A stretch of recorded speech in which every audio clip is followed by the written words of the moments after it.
Graça e paz, irmãos. Oremos.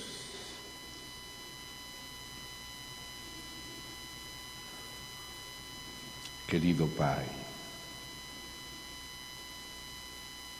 no precioso nome de nosso Senhor Jesus Cristo, teu Filho amado, agradecemos a Ti este dia, tudo que nos tem dado, espiritual e tudo demais também. Pai, em nome do Senhor,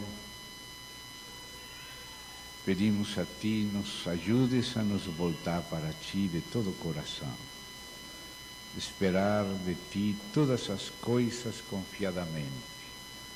O Senhor nos preparou este dia, toda a nossa agenda está escrita nos céus, antes de nos nascer aqui na terra. Agradecemos o que tens preparado para hoje e para nós nestes dias. Rogamos que o Espírito do Senhor realize a sua preciosa obra, que só Ele mesmo pode realizar conosco. De nossa parte, Pai, nos entregamos a Ti, unidos no Senhor Jesus.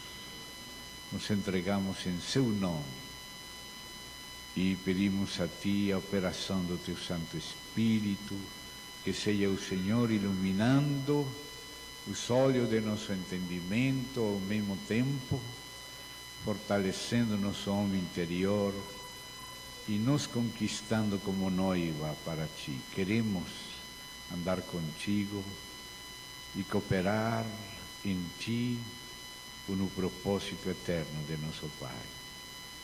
No precioso nome do Senhor Jesus Cristo. Amém. Estaremos então, com a ajuda do Senhor, dando continuidade ao que nestes dias temos estado vendo. A palavra é muito rica, muito larga. Certamente não dá o tempo para poder entrar como gostaríamos poder entrar. Mas então estamos entrando em alguns pedaços de muita importância, sem esquecer o que não podemos tratar tudo, mas pelo menos aquilo que é a carga principal dos irmãos aqui, que o Espírito também nos permite acompanhar os irmãos e ser copartícipes desse mesmo encargo. Temos falado já da Arca de Cristo, e esse é o fundamento. E sobre esse fundamento edificamos. A Igreja está também no centro do coração de Deus. Ontem estivemos vendo aquelas 4 coisas nos quais a Igreja desde seu princípio perseverava, as quais se correspondem com a tipologia números 4 que estivemos vendo junto com as passagens que estão ligados com eles. Vimos que em primeiro lugar está a Arca do Pacto, que tem a ver com Jesus Cristo, que é o tema do Evangelho de Deus e da doutrina dos apóstolos. Eles pregavam e ensinavam a Jesus Cristo primeiramente. Depois da doutrina dos apóstolos, vimos a comunhão uns com outros e o partimento do pão, um frente ao outro, no lugar santo do tabernáculo. Ao norte, a mesa dos pães da proposição, e ao sul, que é à destra, o candeeiro, o castiçal, o candelabro. E logo, depois do véu, na frente do lugar santíssimo, estava o altar de ouro com o incensário, que ainda que estava no lugar santo, o sacerdote introduzia no lugar santíssimo, e por isso em Hebreus aparece como formando parte do lugar santíssimo.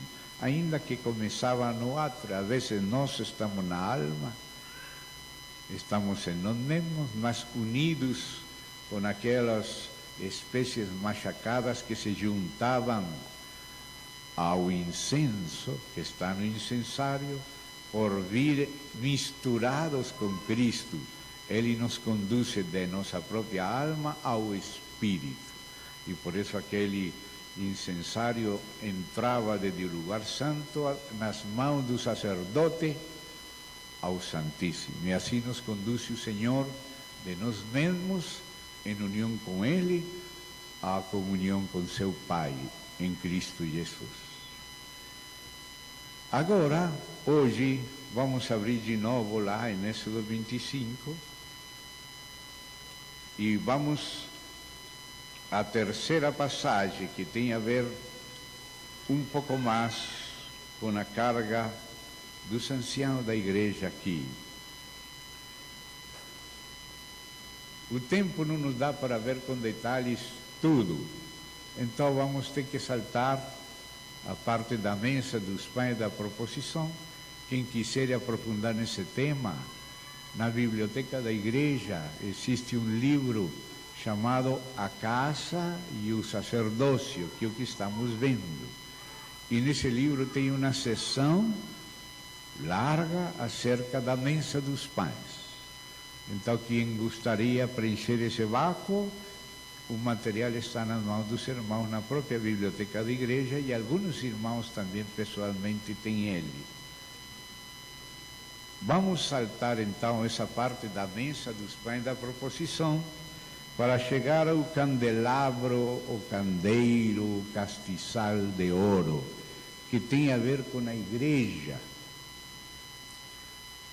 O aspecto do tabernáculo tem a ver com a igreja no sentido universal. E o aspecto do candeeiro, o candelabro, tem a ver com a igreja no seu sentido local. É a mesma igreja. Todos os que pertencem à igreja no sentido universal, que num tempo dado estão numa cidade, num município, num povoado, são os membros da igreja nessa localidade. Então, na palavra de Deus encontramos porções que nos falam da igreja no sentido universal. Por exemplo, quando o Senhor Jesus falou, respondendo para Pedro, quando Pedro respondeu primeiramente quem que é o Filho de Deus, ele perguntou: quem você diz que é o Filho do Homem? Pedro, por obra de revelação do Pai, disse: tu és o Cristo, o Filho do Deus vivente. Então Jesus falou: bem-aventurado eres, Pedro, porque não te revelou isto carne nem sangue, senão meu Pai. E eu também te digo, não sobre ti, sobre esta rocha, você acaba de confessar por revelação quem é o Cristo. E Jesus é o Cristo, Filho de Deus.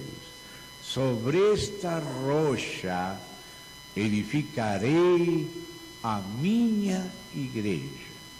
Não a igreja de Wesley, não a igreja de Lutero, não a igreja de Calvino ou de William Seymour, da Caia Sussa, da Rua Sussa, pentecostal. A minha igreja, os que pertencem diretamente ao Senhor Jesus Cristo. Aí ele está falando da igreja no sentido universal.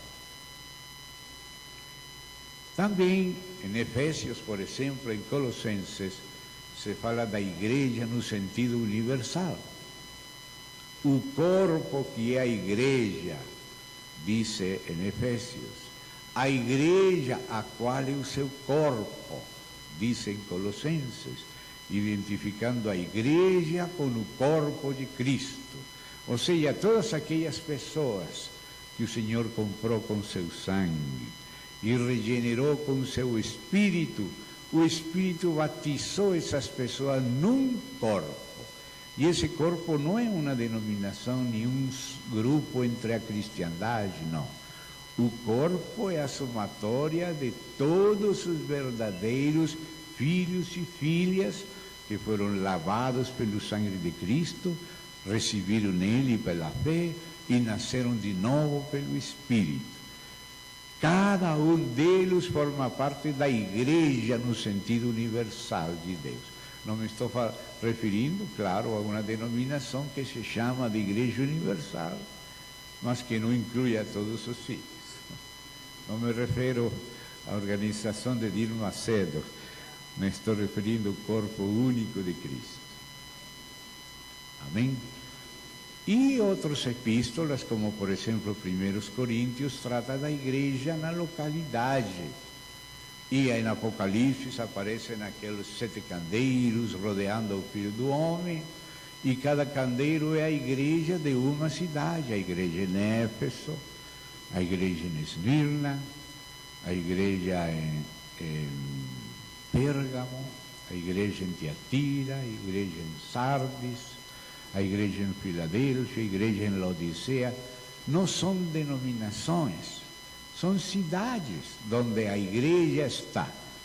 Se tem membro do corpo de Cristo em Filadélfia, então esses são a igreja em Filadélfia. Não os que entendem a igreja, sino os que são nascidos de novo, porque na família tem meninos, e eles não são meninos somente porque não entendem a igreja. Se eles nasceram de novo, já são meninos, já são da igreja, ainda que eles não conheçam que é igreja. Tem muitos membros da igreja do Senhor que não sabem que são membros da igreja do Senhor.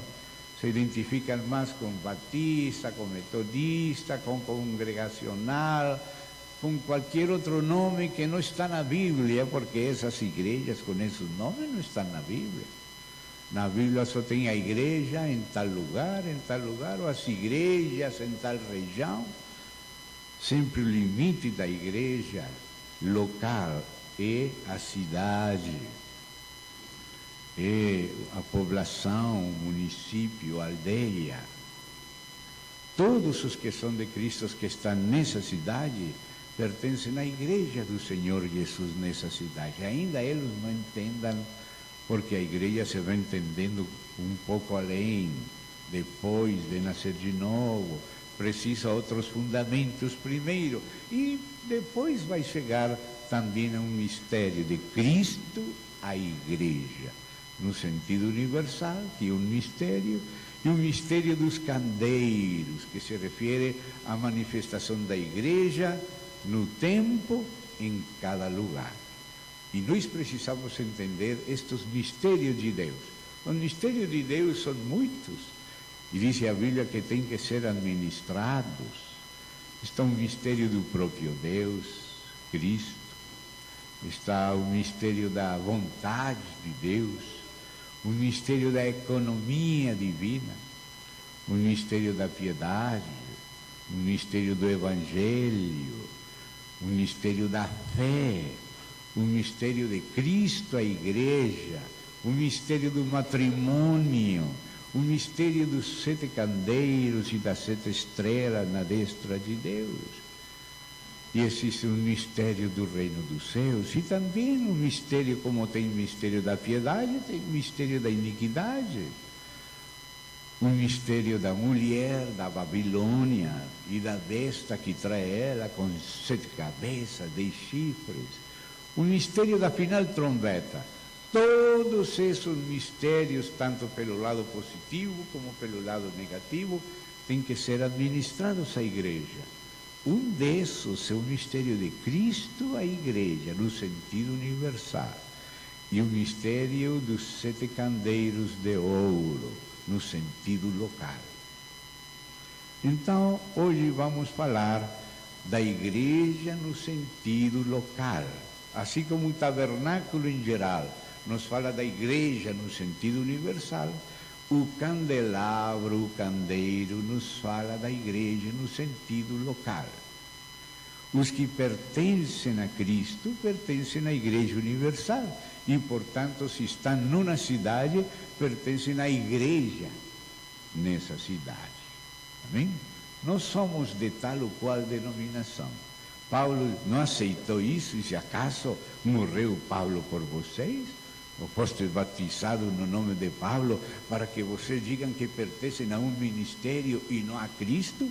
Todos os ministérios são nossos. Apolo é nosso, Cefas é nosso, Paulo é nosso, mas nós somos de Cristo. E Cristo é de Deus.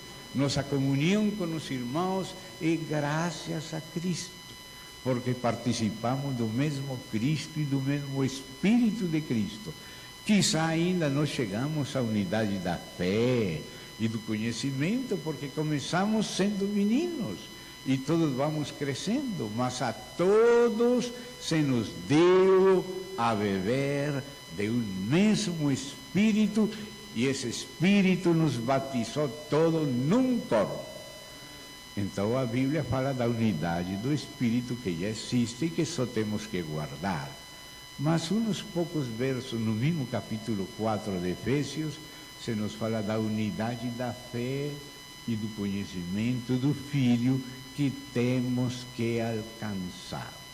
A unidade da fé e do conhecimento está no futuro, mas a unidade do Espírito é já uma coisa que temos. Desde que nascimos de novo, Ele nos deu o Espírito para nos conduzir. Estamos nas jornadas. Uns são novinhos, outros são mais velhos, ainda não chegamos todos, mas já temos o mesmo Espírito. E o mesmo Espírito vai nos conduzir a toda a verdade. O importante é ter recebido de verdade ao Senhor, ter recebido o seu perdão, a justificação pela fé, ter nascido de novo de Deus pelo Espírito, já começamos a caminhar. Falta caminhar mais.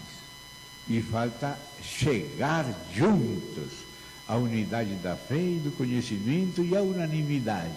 Mas esse é um trabalho que está realizando o Espírito ao longo de nossa caminhada. Mas ainda que não tenhamos chegado à unidade da fé e do conhecimento do Filho, já temos a unidade do Espírito, que vai nos conduzir nesta edificação, nesta comunhão. Amém? Então não se preocupe se não entende tudo do mesmo jeito que seus irmãos. Alguns entendem por aqui, outros por lá, porque estamos caminhando. Mas já temos o Espírito, só que Ele vai ensinando aos poucos, começando pelo fundamento, mas Ele vai concluir a sua obra. Temos que estar abertos para que Ele nos conduza para ver com todos os santos as medidas de Cristo. Por enquanto, então, vamos nos deter agora não no aspecto universal, sino no aspecto local. O candeeiro, a igreja do Senhor Jesus Cristo na cidade, como aparece no Apocalipse. Cada candeeiro é a igreja de uma cidade. Não tem nome denominacional, não tem nome a igreja, só aquele do Senhor. O que tem nome na Bíblia são as cidades. Éfeso é uma cidade, Esmirna é uma cidade. Claro que hoje alguns colocaram o nome Esmirna, o nome Filadélfia para a sua denominação, mas na Bíblia não é uma denominação, é uma cidade. A igreja de Esmirna era essa cidade que até hoje existe em Turquia, chamada de Izmir. A igreja em Filadélfia também é uma cidade. Amém? Na Bíblia você vê igreja em Roma, igreja em Corinto, igreja da Colossas, ou Colossenses, ou de Filipos, Filipenses, né? A igreja em Tessalônica, são igrejas em cidades. Amém? E quando se trata de algo além a uma cidade, como uma província, uma região, um país, aí fala igrejas, as igrejas da Galácia, as igrejas da Macedônia, as igrejas da Judeia e Samaria, porque se está referindo a igrejas irmãs, cada uma numa localidade, mas essas localidades numa região. Então, na Bíblia, quando tem S, é uma S inspirada pelo Espírito Santo, não é só uma letra. Quando diz as igrejas na Galácia, é porque cada uma é uma igreja autônoma, uma igreja que tem sua jurisdição própria que é irmã de outras igrejas da mesma região ou país. Mas na cidade, na Bíblia, nunca, escute irmão, nunca na Bíblia aparece mais de uma igreja numa cidade. Pode haver milhares de irmãos em Jerusalém, mas é a igreja que estava em Jerusalém, ou em Roma, ou em Corinto. Sempre que é cidade, município, aldeia, é uma igreja. Ou seja, que Deus não quer a divisão da igreja da cidade. E nos fala aqui, farás para mim um candeeiro, como eu te vou dizer como que é cada candeeiro. Farás. Nós temos que tomar a decisão, sustentados na graça, confiando na ajuda do Senhor, ainda que pareça o mais difícil da terra, vamos fazer em união com Ele, que Ele que nos dá para fazer. Vamos lhe fazer um candeeiro em cada cidade.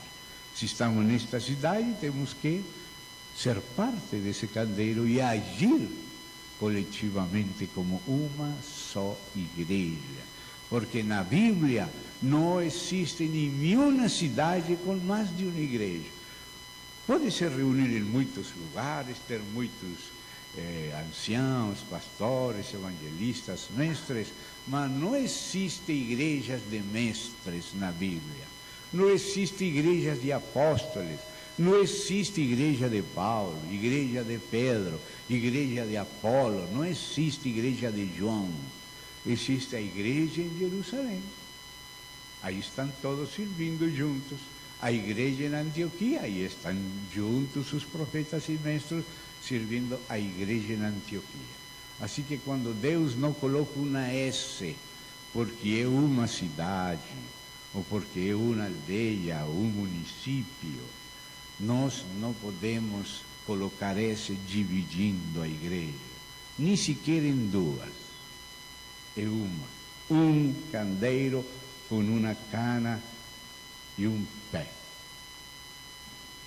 Mas quando já não se trata de uma cidade, sino de dois aí que fiquem perto, como Belo Horizonte e BH, como Corinto e Sencrea, já é com S.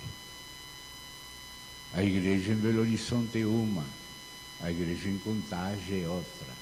Aí não podemos perder a realidade do candeeiro da cidade. Nós temos que dar testemunho em nossa localidade. E os irmãos vizinhos são candeiros irmãos. Então, nenhuma igreja de um lugar pode governar ao santo de outro lugar. Lá é um candeeiro, aqui é outro candeeiro. Comunhão sim, mas não governo.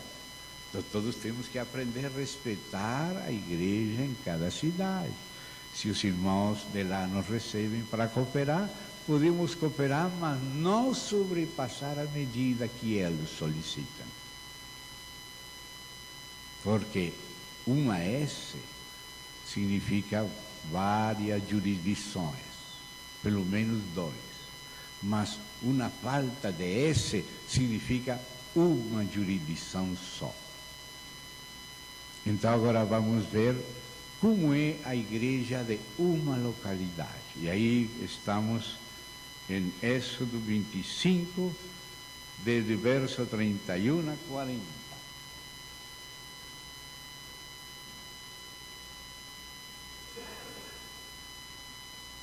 Capítulo 25 de Êxodo, verso 31. Farás además. Às vezes cooperamos com algumas coisas. Cooperamos com receber a Cristo para que Ele se forme em nós de maneira individual. E isso está bem. E muitas pessoas chegam até um nível de cooperação com Deus. Mas aqui o Senhor fala, farás ademais. Não só é receber a Cristo, não só é amadurecer pessoalmente em Cristo, não só é ter uma boa família em Cristo. A exigência do Senhor vai além. Ele disse: farás, además, um candeeiro de ouro puro. Esse candeeiro é a igreja, também está lá, em Zacarias. Mas, por enquanto, vamos ir pela primeira menção. Um candeeiro de ouro puro. O ouro representa a natureza divina, é o metal mais precioso, assim considerado na tipologia, e se refere à natureza divina. Ou seja, que o candeeiro tem que ser feito da costela de Cristo, assim como Eva foi tomada da costela de Adão. Adão, figura de Cristo. E Deus falou: far-lhe-ei. Ou seja, que Deus faz uma parte e nós cooperamos tomando dele para fazer a nossa parte em Cristo.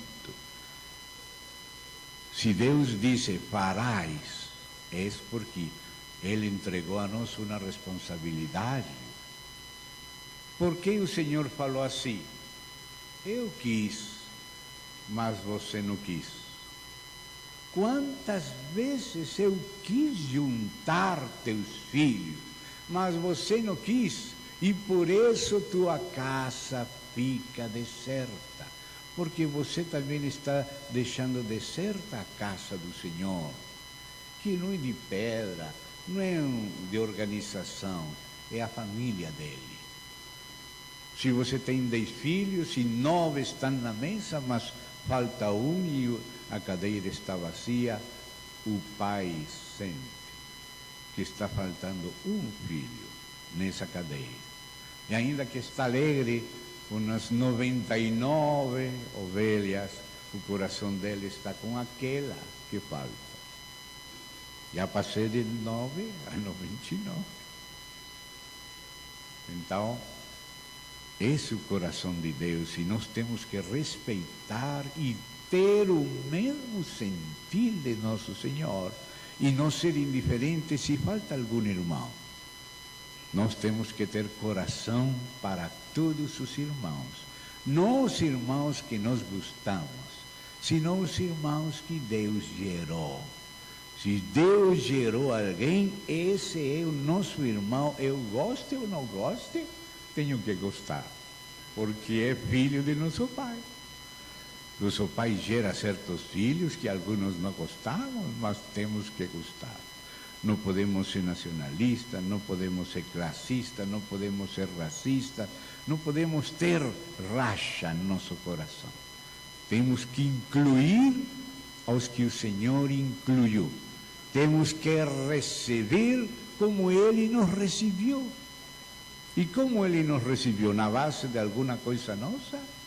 Nunca na base de algo nosso, sempre na base do sangue de Cristo e do Espírito de Cristo.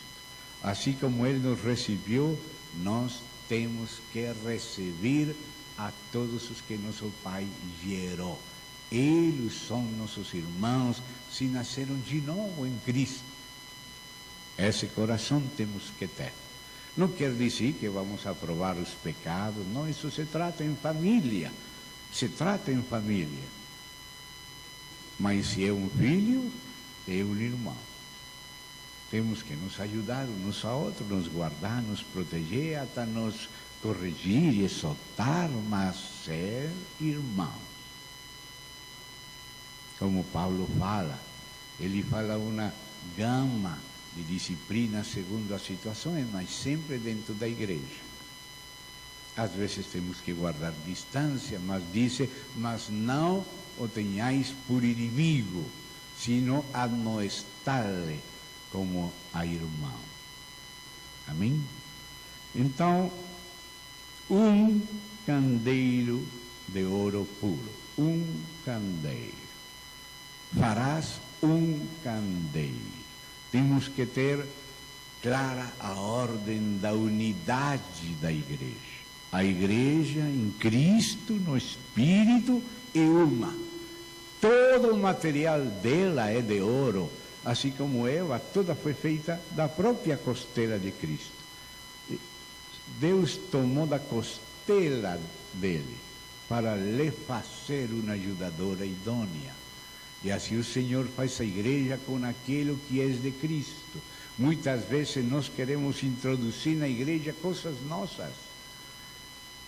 Às vezes trazemos dificuldades à igreja querendo impor alguma coisa humana que se nos ocorreu alguma coisa e queremos que os irmãos engolham cru. Se você mesmo não engole cru, não pretenda ser engolido cru. Todos seremos salados com fogo, disse Jesus. Amém? E agora diz aqui: labrado a martelo se fará o candeeiro. Oh, se dá conta? Não é com água tibia. É com martelo, o martelo da palavra. A palavra é comparada com um martelo. E a palavra de Deus é que labra o candeeiro. Precisamos todos nos submeter à palavra, e a palavra às vezes é dura, às vezes é consolo, às vezes é exortação, às vezes precisa de um golpe pequeno e às vezes um mais forte. Mas temos que saber que o candeeiro é labrado a martelo, e quem usa o martelo é o próprio Senhor. Neste caso, nós temos que cooperar com o Senhor, mas Ele nos usa, às vezes para martelar a outros e outras vezes para receber o martelo dos outros. Assim que isto não é para covardes. Não tem que fugir da igreja quando chega um martelaço, ou um martelinho. Às vezes até com um martelinho já ficamos mal-humorados. Mas o candeeiro de ouro se labra a martelo. O homem exterior, o ego, é tratado na comunhão uns com outros. Você vê como se fazem as pedras preciosas? Você tem visto uma pedra preciosa em bruto lá na fonte dela? Está apertada pelas pedras do lado, às vezes é granito apertando água marina. Ora, e essa pressão é que faz pedra preciosa. Às vezes não gostamos da pressão, mas é na pressão que Deus nos torna preciosos, valentes. Nós aí correndo, aceitar de Deus essa situação pela qual Deus sabe quanto tempo temos que passar, mas nela temos que ser vencedores e temos que sair airosos, preciosos das dificuldades que Ele pode permitir em nossas vidas. Amém? E disse, agora começa a falar das partes do candeeiro: seu pé, sua canha, suas copas, suas maçãs, suas flores serão do mesmo. Tudo isso tem que ser de ouro. E tudo isso tem que se martelar no mesmo ouro. São distintos aspectos de Cristo se formando na igreja. E aí você vê que fala de um pé e de uma cana. Esse pé é o lugar onde a cana está estabelecida e dá estabilidade ao candeeiro. Este candeeiro tem umas características de estabilidade por causa de plenitude e equilíbrio. A plenitude de Cristo ajuda ao equilíbrio. Tem braços à direita, braços à esquerda e cana no centro. A ultradireita se equilibra com a ultra esquerda. Aqui eu sou o contrário, mas para vocês é o contrário, não? Falei aqui de esquerda, é minha direita, mas por você estar assim, você se entende. Tem 7 lâmpadas, que fala de plenitude, aí é chamado de copas. Aquelas copas estão acima do candeeiro, são 7. E o candeeiro, disse aqui, sairão 6 braços dos seus lados, 3 braços do candeeiro a um lado, 3 braços ao outro lado. 3 copas em flor de amêndoa em um braço. Vocês sabem que a amêndoa é aquela planta e aquela flor com aqueles frutos das amêndoas. É uma amendoeira que representa a ressurreição de Cristo. Lembram quando estavam discutindo quem era que tinha autoridade, que por que Moisés e Arão se constituíam neles mesmos, mas não foram eles que se constituíram, foi Deus. Então Deus estabeleceu uma maneira para fechar as bocas nessas discussões, quem é que manda aqui, quem é o que tem autoridade. E Deus nos comparou a todos com uma vara seca. Todos nós em nós mesmos somos varas secas. Ainda o próprio Filho de Deus, Jesus Cristo, que ele nunca pecou, ele disse: o Filho nada pode fazer por si mesmo, senão o que veio fazer ao Pai. Então, todas aquelas varas, cada um dos que discutiam, pretendendo algo, ser melhor que o outro, trouxeram as suas varas secas na noite e deixaram a presença de Deus durante uma longa noite. Porque nós não podemos fazer nada por nós mesmos. Jesus falou: separado de mim, nada podeis fazer. Eram varas de amêndoa que foram colocadas na noite longa diante do Senhor. E disse o Senhor: aquela vara de amêndoa que florescer, esse que vai ser o sumo sacerdote, figura de Cristo. Ou seja, a vida de ressurreição. Porque nós na carne não podemos fazer senão coisas ruins, aunque a vezes pensamos que estamos fazendo coisa boa. Uma vez o irmão Washmani perguntou para um jovem que amadurecia rápido na igreja: irmão, o que te tem ensinado o Senhor nos últimos dias? Perguntou o irmão Washmani, aquele jovem. E aquele jovem respondeu: oh, irmão, que eu aprendi que eu não posso fazer nada sem Cristo. Não posso fazer nada sem Cristo. E o irmão Washmani ficou olhando para ele: mas, irmão, fale a verdade para mim. É verdade que você não pode fazer nada sem Cristo? E aquele jovem foi sincero e disse: ah, irmão, eu faço muita coisa, mas o Senhor chama de nada. Tudo que faço sem Ele chama de nada. Ou seja, que ele fazia muita coisa, mas descobriu que tudo que ele fazia sem Cristo era nada. Porque o Senhor falou: separados de mim, nada podemos fazer. Ou seja, o que fazemos sem Cristo é nada. Então aqui, por isso, tudo candeeiro tem que ser de ouro, hein? E agora fala disso, do pé, da cana, das copas de amêndoa, não? Que fala da vida de ressurreição, aquelas varas secas que somente podem florescer se Deus produz algo. O Pai ama o Filho e lhe mostra o que ele faz para que o filho faça igualmente. Ou seja, quando Deus quer que você faça alguma coisa, Ele mostra a você o que Ele está fazendo para que você faça. Às vezes pode ser recolher um papel no chão, acomodar as cadeiras lá no fundo.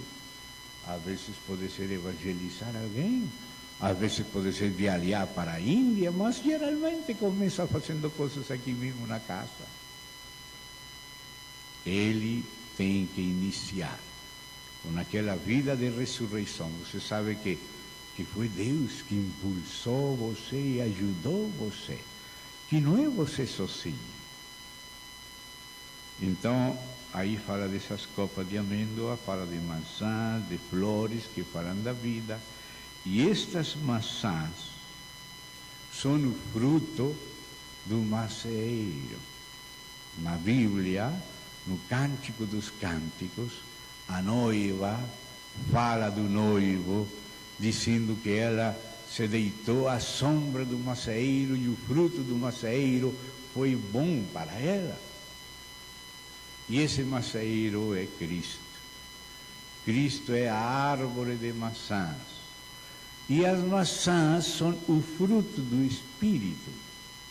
E se você vê em Gálatas, que vocês já conhecem de memória, quizá os mais novos não, em honor a eles, vamos ler aí em Gálatas, capítulo 5 de Gálatas, vamos ler este fruto do Espírito, o fruto do macieiro, as maçãs da árvore de maçã.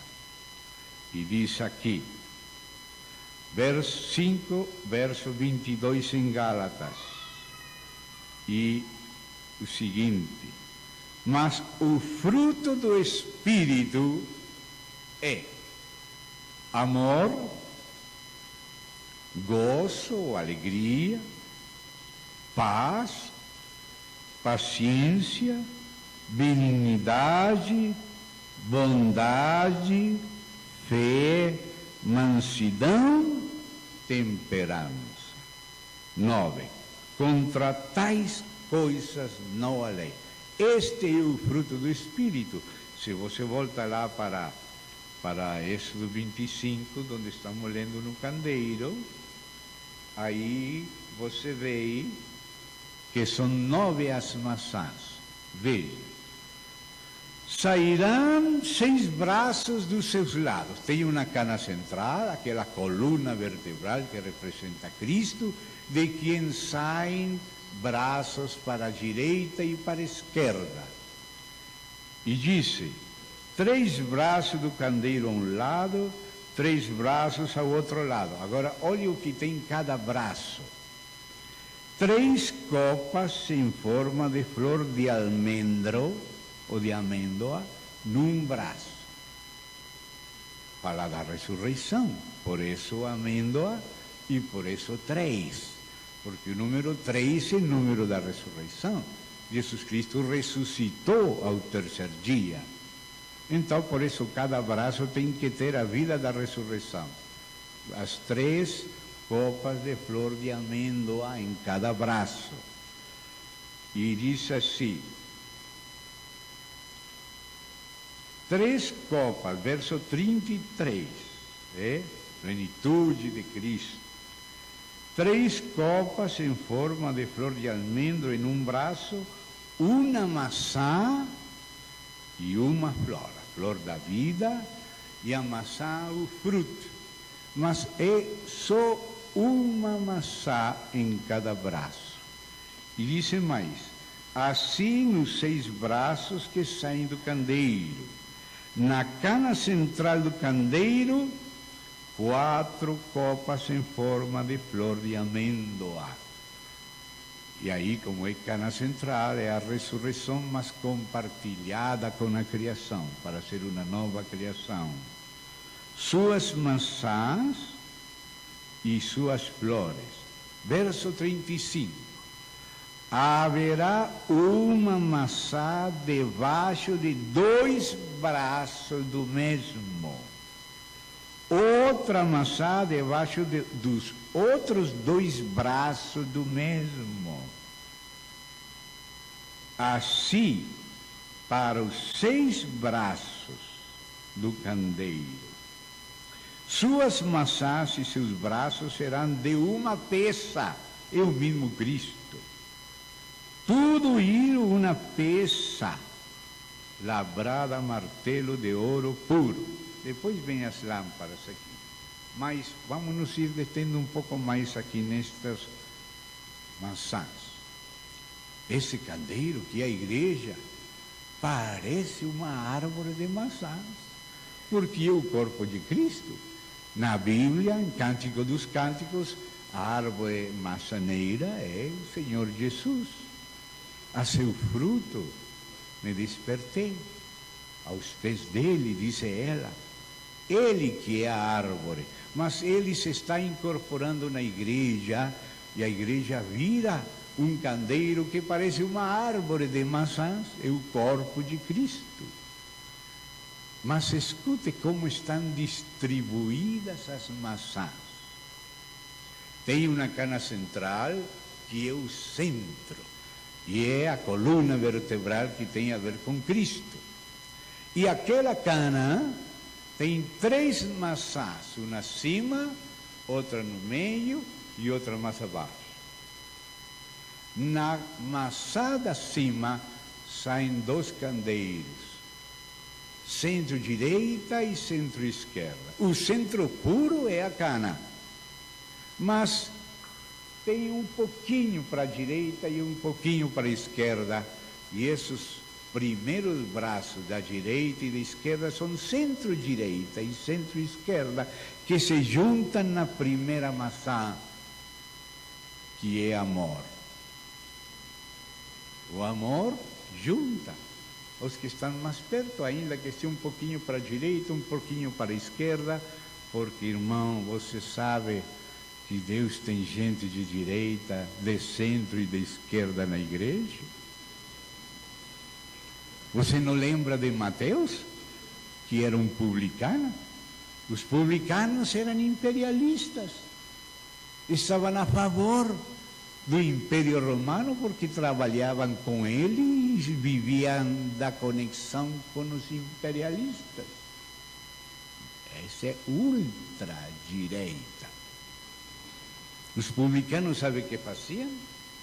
Eles pagavam adiantado os impostos da nação ao império e logo cobravam os interesses do povo. Então o povo tinha que pagar ao império, porque aqueles intermediários pagavam e também tinham que pagar os interesses, o ganho dos publicanos. Ou seja que esse era um homem de extrema direita, trabalhava com o império, vivia do império, apoiava a opressão do povo e vivia da opressão do povo. Isso era um publicano, por isso não eram muito amados pelo povo. Então tinha outros na ultra-esquerda, como por exemplo Simão Zelote, que estava na ultra-esquerda. Os zelotes eram os nacionalistas que não gostavam dos imperialistas, nem dos colaboradores com o imperialismo. Eram guerrilheiros, matavam os romanos quando podiam e também matavam os publicanos e os judeus que colaboravam com o império. Não era isso esquerda? Isso é a ultra-esquerda. Isso era aqueles braços que estavam nos extremos, tanto da extrema-direita como da extrema-esquerda. E o Senhor juntou nele mesmo, na mesma mesa, a Mateus e a Simão Zelote. Que milagre do Senhor! Eu tenho visto milagres em Rio de Janeiro, eu tenho visto bandidos e polícias se abraçando em Cristo. Os dois foram salvos. Os dois precisavam ser perdoados. Os polícias também precisam ser perdoados. E os bandidos também. Quando Deus perdoou aos dois, se juntaram num abraço e serviam juntos no Senhor na igreja de Rio. Posso dar nomes próprios. Uns eram bandidos antes, deixaram de ser. Outros eram polícias, mas também tem polícias bandidos, alguns são esquadrões de extermínio, etc. Mas Deus conseguiu reunir na mesma mesa a Mateus publicano e a Simão Zelote. Assim é a igreja. A igreja é de Cristo e recebe todos que Cristo recebe e produz equilíbrio na sociedade quando Cristo se forma e junta esses braços numa mesma maçã. Então, a maçã que junta centro-direita com centro-esquerda é uma maçã que está no centro, que é o amor. Depois já não tem centro-direita, senão direita. Esquerda, não ultra, não extrema, mas tampouco centro. Direita e esquerda. E essas se juntam por outra maçã que está aí na cana central, que se chama de paz. A paz entre a direita e a esquerda em Cristo. Quizá não se tenha formado tanto o amor como nós outros, mas pelo menos já tem paz. Já podem se sentar na mesma mesa, se respeitar, se ouvir, se cumprimentar, ser mais civilizado. Entregar as armas, verdade? E a outra maçã que está mais para baixo no centro, na qual se juntam a extrema direita e a extrema esquerda, essa maçã se chama de paciência. Suportando-vos uns aos outros. Então já temos as três maçãs do centro, que juntam os centros, as definições bem direita ou esquerda, e os extremos. Todos no amor, na paz e na paciência. Mas agora o Senhor tem maçãs na direita e maçãs na esquerda. Cristo precisa se formar na gente da esquerda e preparou certas maçãs que são para a esquerda. E também Cristo precisa se formar na gente da direita e preparou nele certas maçãs para a direita. Se você me acompanha aí de novo em Gálatas, vamos ver quais são as maçãs da direita e as maçãs da esquerda. Já vimos as maçãs do centro. São 3, mas faltam outras 3. Amém? Então vamos lá para Gálatas, capítulo 5, onde estão essas 9, e você vai poder distribuir a direita e a esquerda. Porque tudo isso está na Bíblia. É a Bíblia que nos mostra o que ele recomenda para a direita e o que ele recomenda para a esquerda. Vamos começar pela esquerda. Já vimos as do centro, que juntam os dois lados em um equilíbrio. Mas agora, como a direita tem seu jeito e a esquerda tem o seu, Cristo tem um fruto dele para ajudar a esquerda e um fruto dele para ajudar a direita. Isto é a igreja. A igreja não é só do bairro periférico, nem só do bairro chamado de nobre. Toda a igreja é nobre. Porque é a família maior do universo, a família de Deus. Não tem duque, não tem príncipe maior que Jesus Cristo. E nós somos a família dele. Então, note aqui. O fruto do Espírito é amor. Aí está no centro. Gozo ou alegria, contentamento. Onde coloca o Senhor essa maçã do contentamento? Donde não querem ter contentamento? Na esquerda. Porque o Senhor disse, tendo sustento e abrigo, está contente com isso. Mas se não estamos contentes, sempre queremos também mudar de carro cada ano, mudar de casa, ter todas as novidades, todas as necessidades que nos criam os comerciantes, como se de verdade precisássemos disso. Rico não é aquele que tem de tudo, rico é aquele que está satisfeito com o que tem. Então o Senhor fala isso, e disse a palavra de Deus, tendo sustento e abrigo, estemos contentes.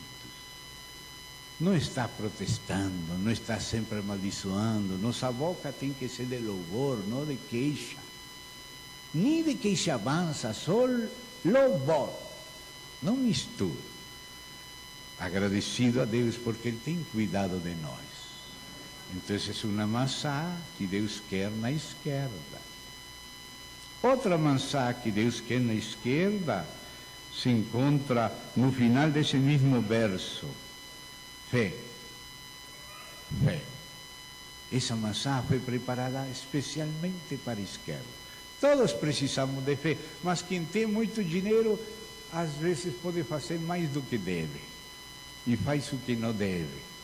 Mas aquele que não tem, não sabe que se tem café para amanhã. Então disse o Senhor que Deus escolheu os pobres do mundo, que são a maioria são da esquerda, para que sejam ricos em fé.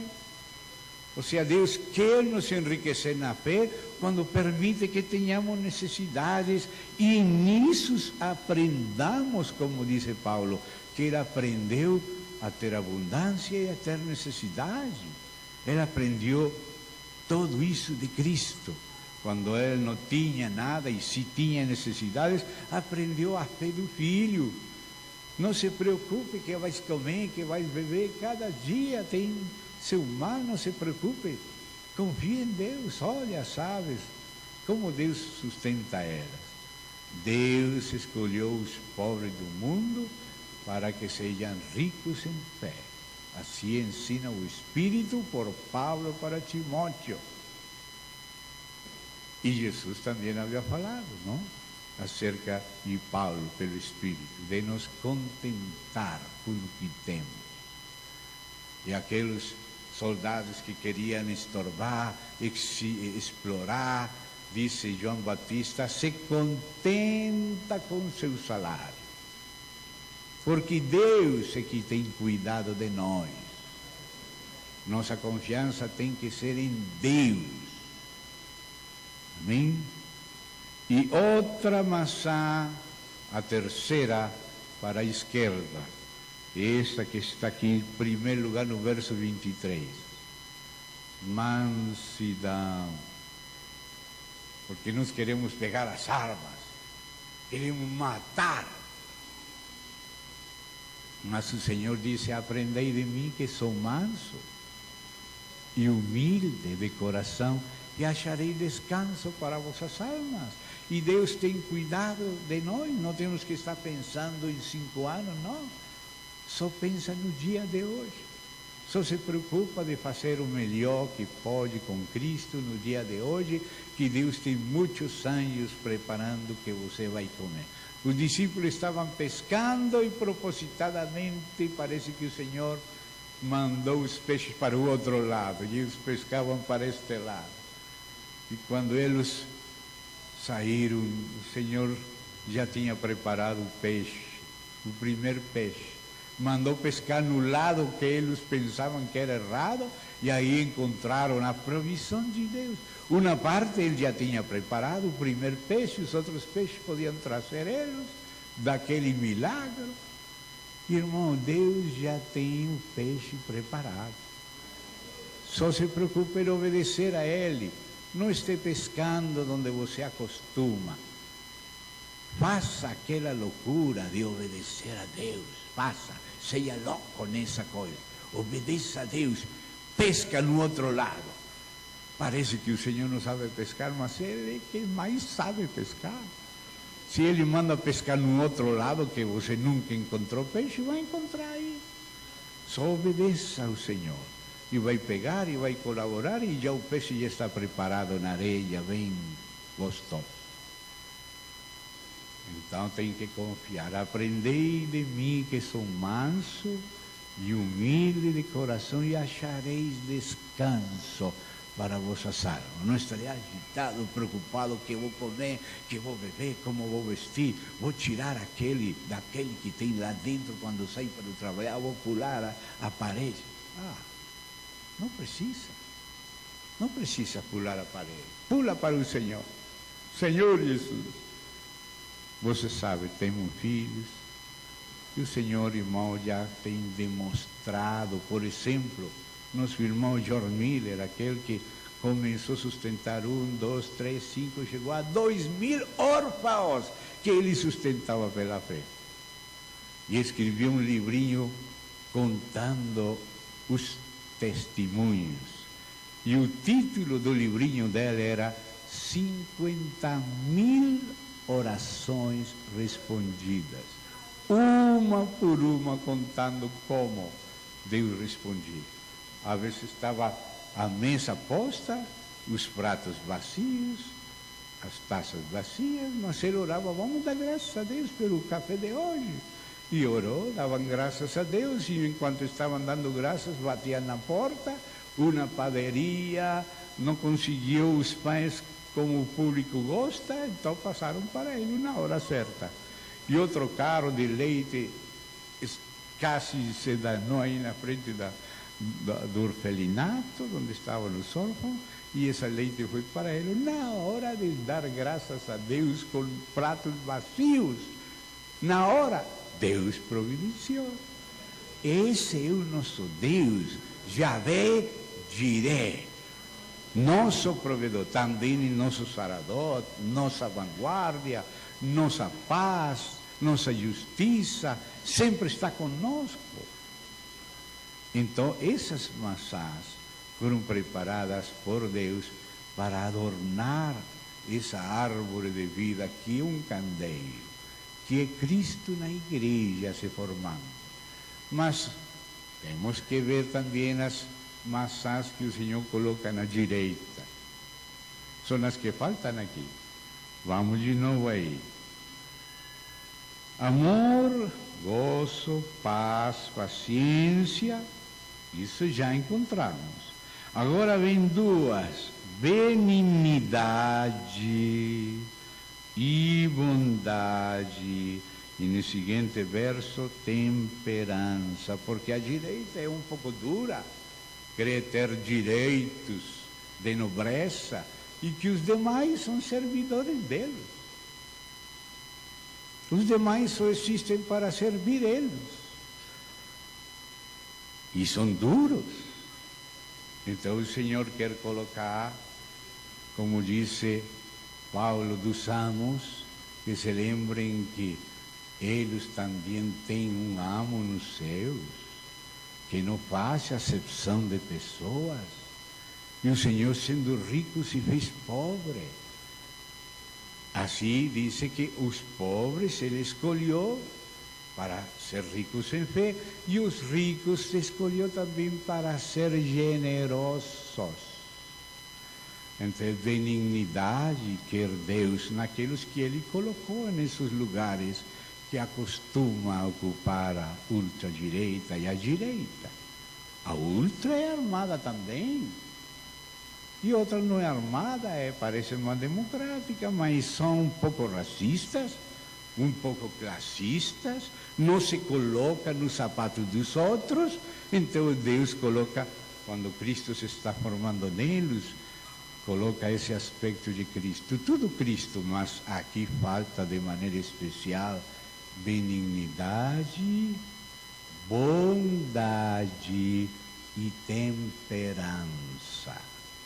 Então você vê as virtudes de Cristo que Ele quer para a direita, virtude de Cristo que Ele quer para a esquerda, virtudes centrais de Cristo para juntar os extremos, e aí você vê o equilíbrio e vê a plenitude. Aí por isso depois fala das lamparinhas.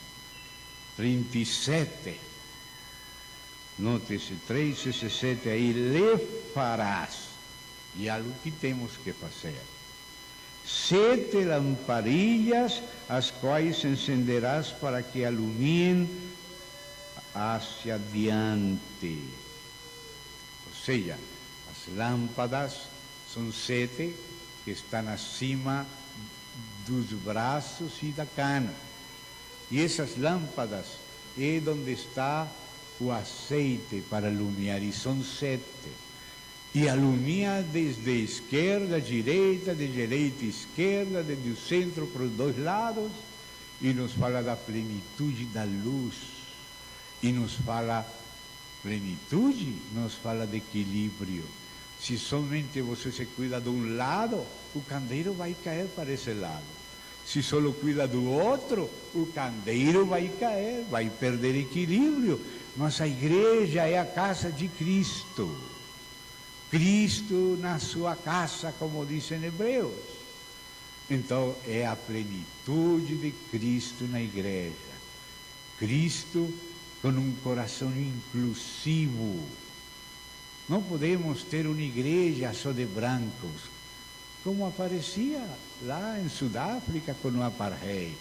E vem então a reação da Rodésia, Zimbábue, de ter só igrejas de pessoas de raça negra que consideram como animais os brancos, porque os brancos consideravam como animais também os negros. E aqui os teólogos espanhóis, antes da libertação, da emancipação latino-americana, eles pensavam que eles eram seres humanos. Os indígenas duvidavam. Será que são seres humanos? Será que não são? E havia teólogos que falavam que não era, e outros que falavam que sim era. Bartolomé das Casas era um que ajudava aos indígenas e procurava defender eles, e escrevia cartas para os reis denunciando os abusos dos espanhóis contra os indígenas, porque eles viram, pegaram a terra, pegaram o ouro, pegaram as mulheres, pegaram tudo e fizeram eles de escravos, e para pior, compraram outros homens, seres humanos roubados da África para ser tratados, e deles nem discutiam se eram homens ou não. Pelo menos dos indígenas discutiam os teólogos se eram homens ou não, mas dos negros não discutiam. Consideravam como animais. Irmão, isso é uma vergonha e um crime diante de Deus, o racismo. Isso é uma vergonha.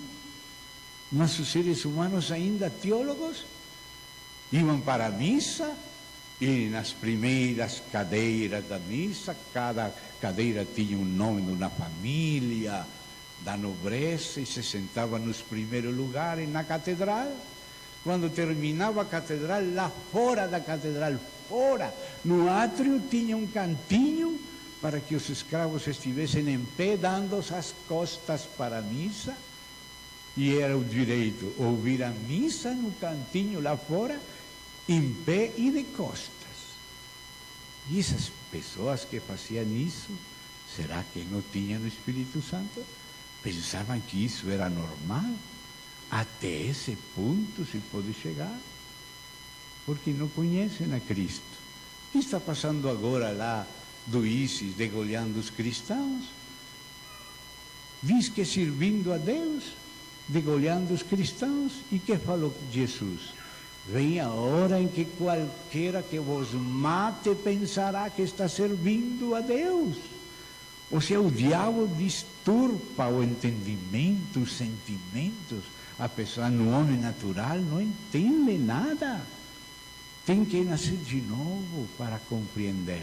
Jesus se colocava com todos os humildes, os mais pobres. Como vamos dizer que somos cristianos e mantemos classismo, mantemos racismo e outros ismos que aos olhos de Deus não são bons? Deus não faz acepção de pessoas.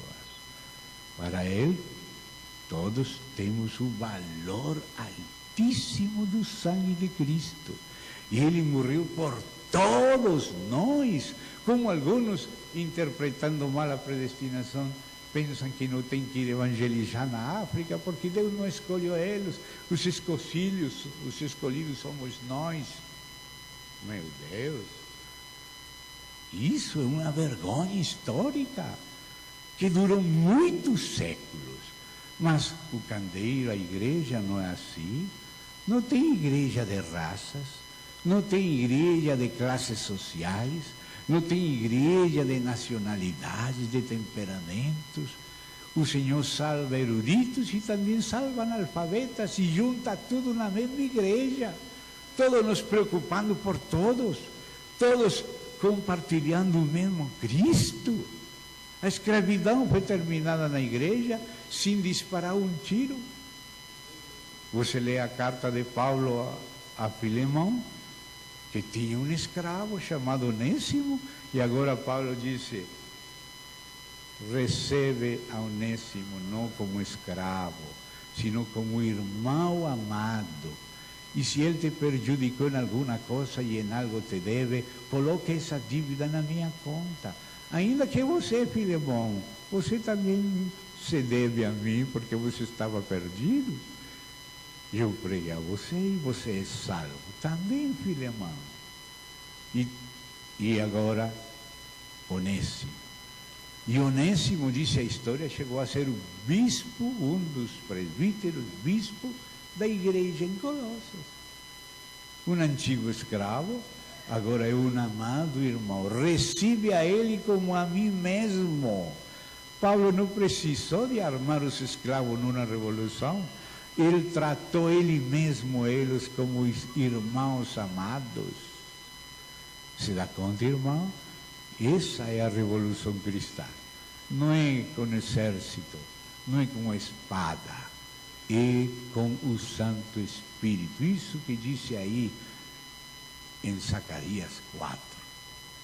Não com exército, não com espada, com o Santo Espírito. Uma atitude inclusiva, se preocupando principalmente com aqueles que têm mais necessidade.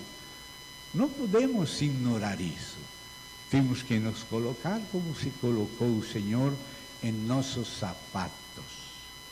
E às vezes nos esquecemos de onde aperta o sapato, porque estamos sempre em nossos sapatos cômodos. Uma vez um irmão que começou a entender estas coisas lá em Bogotá, havia uns irmãos pobres que moravam numa barraca, num cerro, e lá é frio. Bogotá está a 2.600 metros acima do mar, e os montes do lado, os morros, passam de 3.000 metros. E às vezes tem pessoas que têm que ir morar lá, e tem que fazer um buraco no monte, fazer um quadrinho, e colocar uma casinha de plástico. E morar lá no plástico, e não tem água potável. E a água potável mais cara é para os mais pobres, porque eles têm que subir a água, têm que carregar a água em cavalos, em burros, jumentos, aquele tanque d'água, e subir aquilo para lá cima. E é mais cara esse pouco d'água que aquele que tem uma piscina cheia na sua casa. E algum irmão, querendo se colocar no sapato desses irmãos, subiu a visitar um irmão lá na casinha de plástico, lá na ladeira.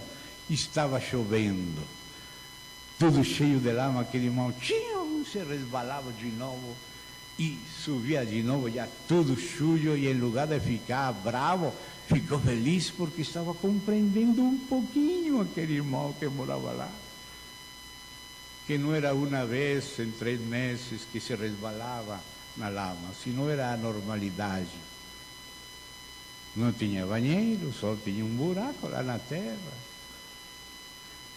Por fim chegou na casa do irmão visitar ele lá, tudo cheio de lama, feliz, porque pensava ele, colocando-se no nível do irmão.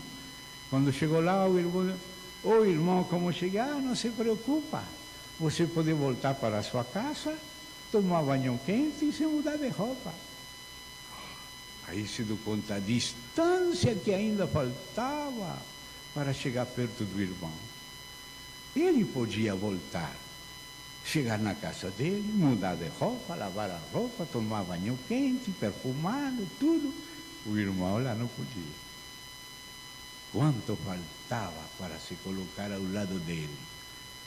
Nunca tinha pensado nisso, até que chegou um pouquinho perto. E aí viu a grande distância que havia. E às vezes nós na igreja não nos colocamos nos lugares dos outros, nem pensamos. Pensamos que isso tudo fácil como para nós. Você dá conta, irmão? Deus tem que colocar benignidade, bondade, fé, alegria. E esse é Cristo na igreja. Então, só essa distribuição das maçãs no candeeiro já nos fala muito. Amém? Muitas outras coisas aí. Farás 7 lamparilhas, 7, plenitude de luz, alumiando todos os aspectos, de direita a esquerda, de esquerda a direita, passando pelo centro. E essa é a plenitude de Cristo na igreja. Tudo que é de Cristo, em todos os que são de Cristo, e cada um na plenitude da sua função e identidade. Não precisa ser quadriculado segundo o irmão Gino. Pobre da igreja, se vai ser segundo o irmão Gino. Pobre igreja. A igreja é segundo Cristo. E Cristo tem um coração largo e abrange a todos. Isso tem que ser Cristo se formando em nossos corações, recebendo a todos os que são dele, mantendo a unidade do Espírito, preservando ela e caminhando com todos os santos, procurando compreender a todos e com todos a direção da fé do Filho e da estatura da plenitude de Cristo, o conhecimento de Deus que é expressado em Cristo. Depois aí fala que também tem despabiladeiras e platilhos de ouro puro. A despabiladeira era como uma tesourinha, porque às vezes quando o pavio da ameixa, daquela lampadilha, está seca, não está ungida, começa a produzir uma fumacinha, um cheiro raro na igreja. Se não estamos ungidos, produzimos um cheiro raro. Então o Senhor tem que usar uma despabiladeira para não cortar o pavio que o meia, somente a parte que está queimada, somente com cuidadinho. Deus não vai espalhar. Não, tem um pratilho aí para colocar tudo no pratilho. Tratar tudo com cuidado, com delicadeza, sem envergonhar publicamente. Como disse o próprio Senhor, que não se descubra a vergonha da tua nudez. Isso quer dizer que Ele quer tratar contigo primeiramente com cuidado. Só depois, se é necessário, vai te repreender publicamente. Mas por enquanto, uma e outra vez te dá ocasião de te arrepender por ti mesmo. Se dá conta como disse, se alguno vê seu irmão, surpreende ele em alguma falta, trate com ele com mansidão, se lembrando de você mesmo, que você também pode ser tentado como teu irmão. Se não nos colocamos nos sapatos dos irmãos, se não tratamos com cuidado os problemas deles, com aquela tesourinha e aquele pratilho, e ainda depois na mesa dos pães você encontra aquele prato para colocar o pão e acima uma coberta para cobrir ela, que não entre moscas, que não entre pó, que não passe ratos, aranhas, baratas, tudo coberto. Amém, amados?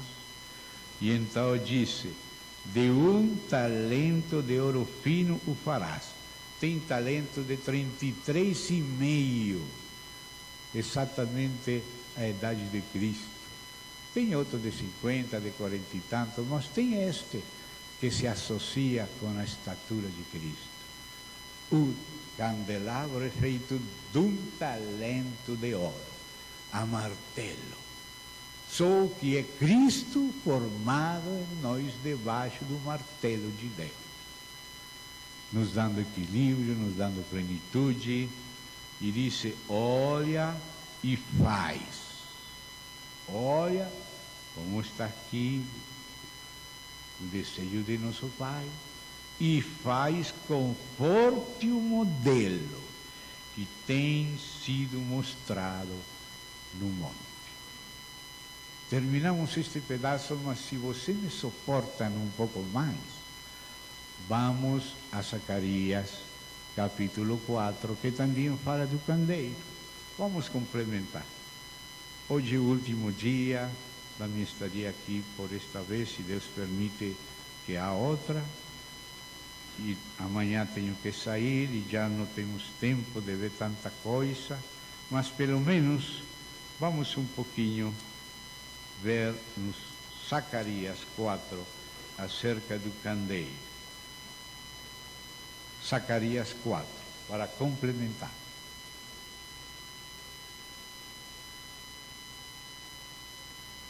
Voltou o anjo que falava comigo. Está se referindo àquele que começou a falar com ele no capítulo 1, que era o próprio anjo de Javé, como um varão entre os mutilas do Vale Profundo. E vê que esse é o anjo de Javé, que é chamado de Javé no início do capítulo 3. Então, é o próprio Senhor, antes da encarnação, como mensageiro do Pai, teofania divina, mensageiro de Deus. E me acordou como um homem que é despertado do seu sonho. Ou seja, aquele confessa que estava dormindo, até que Deus mostrou a visão. E sabe qual era a visão? O candeeiro. Quem iba a pensar que essa é a visão? Cristo formado na igreja, fazendo ela como uma árvore de fruto e de ouro. E disse: que vês? Me disse. Porque às vezes não vemos porque não olhamos. Que vês? E respondi: tenho mirado, tenho olhado. Ou seja, para ver, tem que olhar. Amém? E eis aqui um candelabro, tudo de ouro, com um depósito em cima. Aqui a revelação já foi além do candeeiro. Agora a revelação acrescenta um depósito. E desse depósito saem 7 tubos para 7 lâmpadas. E por aquele tubo, cada um dos 7 tubos, passa azeite como ouro para dar vida às lâmpadas. Porque, irmão, escute, não é o candeeiro que alumia, é o azeite na mecha, no pavio que alumia. Ainda se o pavio não tem azeite, não alumia. Se queima, produz fumaça, enrarece o ambiente. Aqui Deus nos está mostrando que o candeeiro precisa estar ligado ao depósito, a estes vasos que são chamados, nossa tradução, depósitos, de onde vem o azeite como ouro, que se refere ao Espírito.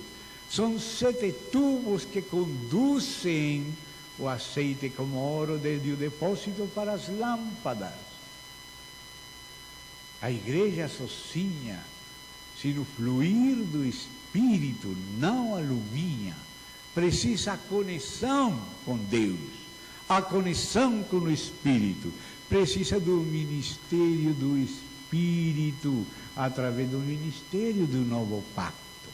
E por isso aparecem aí 7 tubos. Tubos são canais para conduzir o azeite como ouro. Se refere ao ministério do novo pacto do corpo de Cristo. O ministério do Novo Testamento, que é o ministério do Espírito e da palavra, que é Espírito.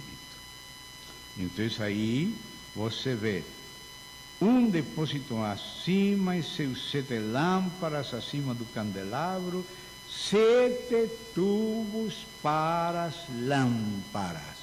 Ou seja, a função do ministério é fortalecer o Espírito. Primeiro tem que ser o Espírito vivificado, para aí poder a alma ser fortalecida e o resto dos membros nossos ser membros do corpo de Cristo. Tudo começa em nosso espírito, da parte do Espírito de Deus. E estes canais, estes 7 tubos, que têm o objetivo de trasladar o azeite como ouro do depósito às lâmpadas, fala do ministério do corpo, do ministério do Espírito, do ministério do Novo Testamento. E então, junto a ele, porque aquele depósito tem que ter também fonte, 2 olivos, um à direita do depósito e outro à sua esquerda. Esses 2 olivos, ou ramas de olivos, são os 2 ungidos, que são o rei e o sacerdote. A representação espiritual do governo de Deus, sacerdócio e governo. Nesse tempo era Yeshua, ou Josué, filho de Josadaque, e Zorobabel. Zorobabel era o governador que representava o reino, e Josué, ou Yeshua, filho de Josadaque, era o sumo sacerdote que representava o sacerdócio. Se lembram de como nos enfatizava nosso irmão Mengrahan sobre o real sacerdócio? Em Cristo essas 2 coisas estão ungidas, mas ele reparte no corpo de Cristo. Inicialmente, o primogênito herdava o sacerdócio, o reino e a doble primogenitura. Mas Rubem pecou. Então, os direitos da primogenitura foram distribuídos. O reino passou para Judá, o sacerdócio passou para Levi e a primogenitura passou para José. Mas estavam juntos no sacerdócio de Cristo. Ele, como sacerdote segundo a ordem de Melquisedeque, ele tem todo isto ungido, unido. Mas naquele tempo foi distribuído. Mas agora os mesmos que vão ser reis vão ser sacerdotes. Um sacerdócio real era o que Deus queria no início com o próprio Israel. Você vai para capítulo 19 e Deus está falando para todo Israel que eles vão ser uma nação sacerdotal real. Mas depois eles não se posicionaram por Deus, somente os levitas. Então, por isso, ficou com eles o sacerdócio. A intenção de Deus é que todo o povo seja real sacerdócio. E isso se perdeu em Israel, mas se recupera no Novo Testamento, onde tanto Pedro como João em Apocalipse falam do real sacerdócio. Somos reis e somos sacerdotes. Mas para poder reinar, primeiro temos que ser sacerdotes, porque os sacerdotes entram na presença de Deus e aprendem de Deus para sair em nome de Deus e encaminhar os assuntos segundo Deus e passar o que se recebe de Deus na casa para a cidade, para Jerusalém, e passar do livro de Esdras, que tem a ver com a casa, para o livro de Neemias, que tem a ver com a cidade. O que recebemos na casa é para viver na cidade. A formação de Cristo na igreja para ser sal e luz no mundo. Como aquelas cortinas que falavam das boas obras, que era o único que via o mundo exterior. O de adentro não via. As cortinas ao redor de lino, que são as obras justas dos santos, isso que via o mundo.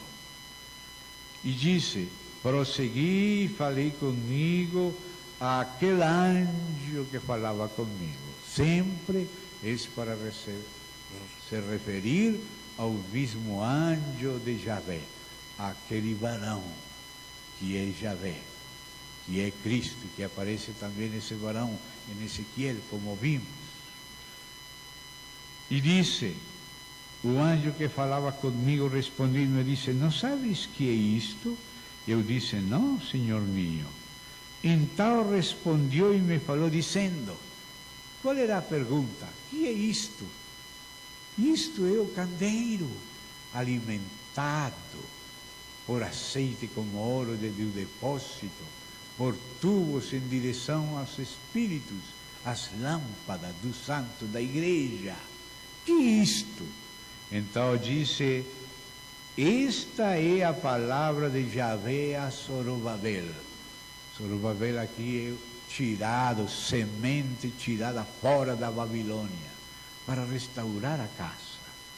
Então disse, esta é a palavra que diz. Qual é a palavra de Yahvé a Zorobabel? Não com exército, nem com força, senão com meu espírito, tem dito Yahvé Sabaoth.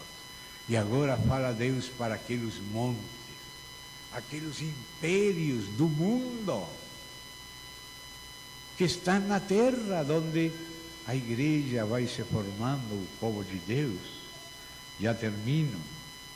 Quem és tu, o grande monte? Diante de Zorobabel será reduzido à llanura. Ele sacará a primeira pedra com aclamações de graça. Graça a ela. Essa é a primeira pedra. Graça. Graça a ela. Assim como na profecia de Zacarias para Yeshua falou do retonho, que é Cristo, aqui também fala de Cristo, que é a pedra da graça. E disse, veio palavra de Yahvé a mim, dizendo, as mãos de Zorobabel lançarão o cimento, ou seja, os alicerces desta casa, suas mãos acabarão, e conhecerás que Yahvé dos exércitos me enviou a vós. Porque os que menospreciaram o dia das pequeneces, quando tudo era pequeno, nós queremos já tudo grande para nos colocar debaixo dessa árvore, mas Deus precisa de pioneiros que começam com pouco. E esse pouco não tem que ser menospreciado no sentido de não valorar. O que temos é que despreciar nós mesmos por não valorar, quando as coisas são ainda pequenas.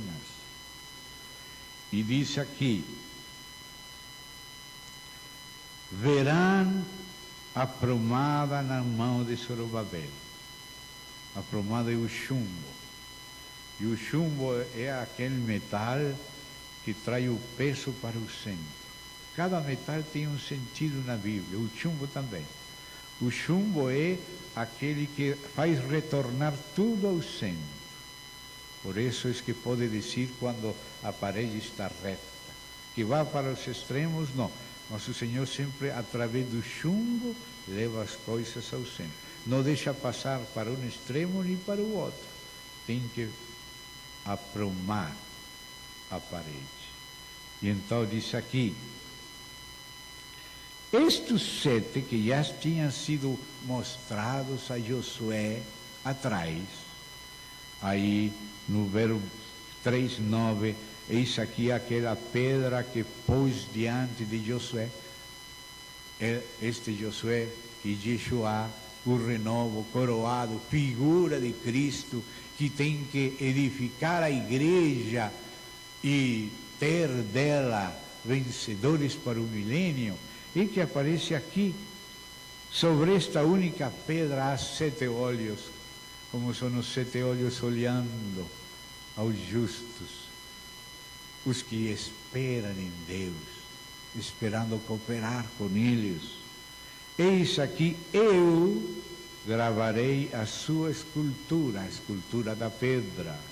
Disse Yahvé Sabaoth, tirarei o pecado da terra em um dia. Quando Jesus morreu, foi pago o pecado.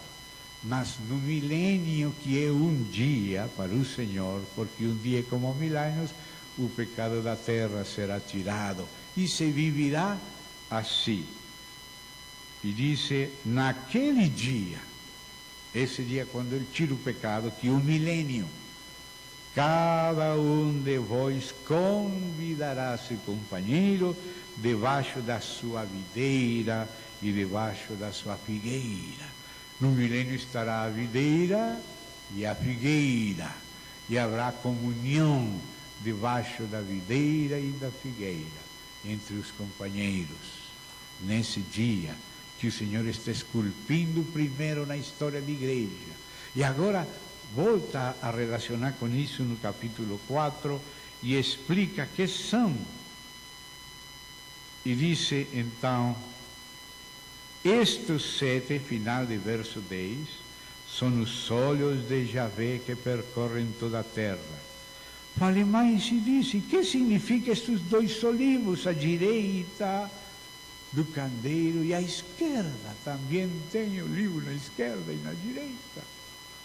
Falei ainda de novo e disse, que significam as 2 ramas do olivo? Porque realmente o olivo é toda a casa de Israel, e também a figueira é Israel, e a videira é a igreja. Mas agora está falando da oliveira, de onde sai o azeite. E disse que por meio de 2 tubos de ouro vertem de si azeite como ouro. E me respondeu dizendo, não sabes que é isto? E disse, Senhor meu, não. Ele disse, estes são os 2 ungidos que estão diante do Senhor de toda a terra. Isto era para edificar aquela segunda casa, mas haverá 2 profetas na terceira casa, no terceiro templo, que em breve vai ser levantado em Jerusalém. Já tudo está pronto. E as datas já estão sinalizadas também, e sinais nos céus. Mas não temos tempo de aprofundar nisso, mas tudo isto tem sido base.